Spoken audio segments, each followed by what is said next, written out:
Salut les Brémouzes, aujourd'hui on va voir comment lancer propre. C'est parti.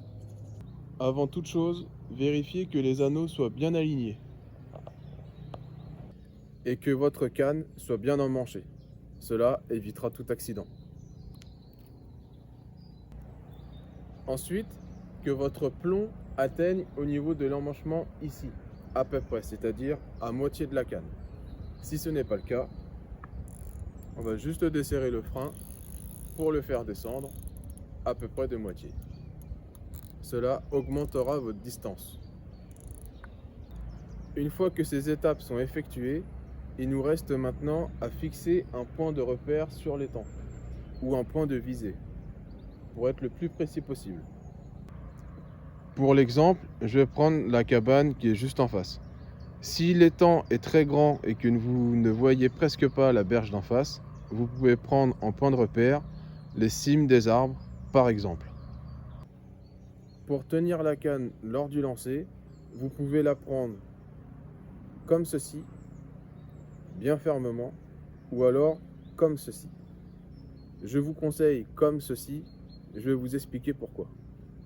Je vous conseille également à ce que la roulette du pick-up ici soit le plus haut possible pour pouvoir attraper le fil comme ceci et le venir coller au début du moulinet. Bien fermement, bien serré.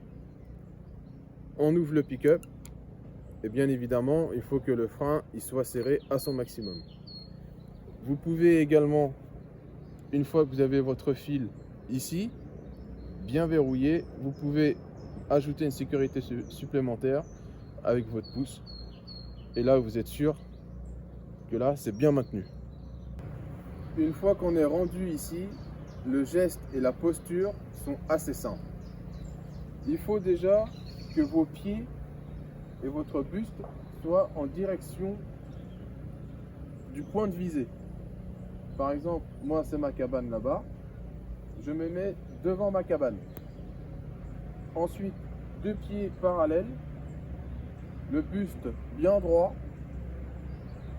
Ensuite, le bras ici, bien tendu en l'air, bien droit, pas fléchi comme ça, comme on peut voir chez certains, parce que comme ça, vous n'avez aucune puissance.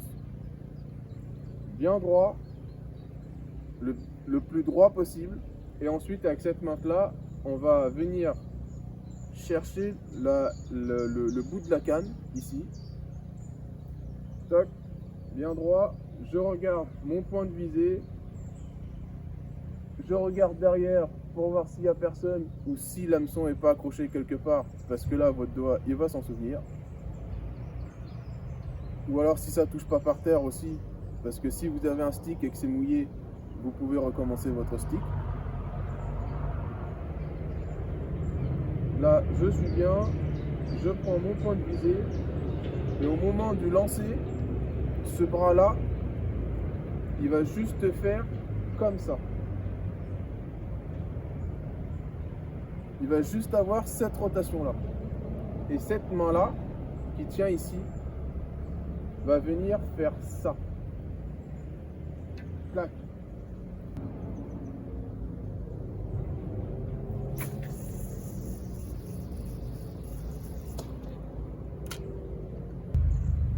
Au moment de lâcher le fil, avec la rotation que va faire mon bras ici, je lâche mon fil à ce moment-là précisément, pour éviter que le plomb aille trop en l'air et que ça sorte trop de bannière et que du coup ça fasse comme une cloche. Si je si je lâche mon fil à un certain degré, ça permettra à ce que le plomb il fasse une sorte de cloche, mais beaucoup moins importante si vous voulez. On gagne beaucoup plus en distance. Avec une bonne puissance et une bonne énergie, le plomb il partira assez loin. Pour pouvoir gagner de la puissance et en énergie encore, vous pouvez également vous reculer un petit peu et au moment du lancer, vous pouvez faire un pas en avant Mais le pas, c'est le pied opposé du bras. Comme ceci. Tac.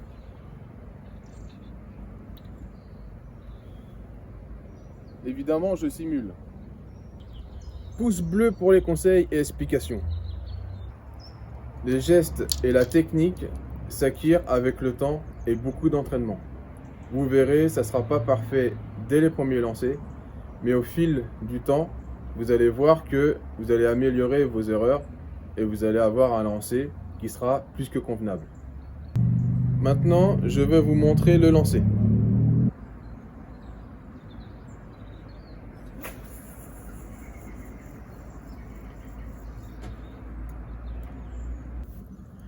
Vous voyez, c'est pas compliqué.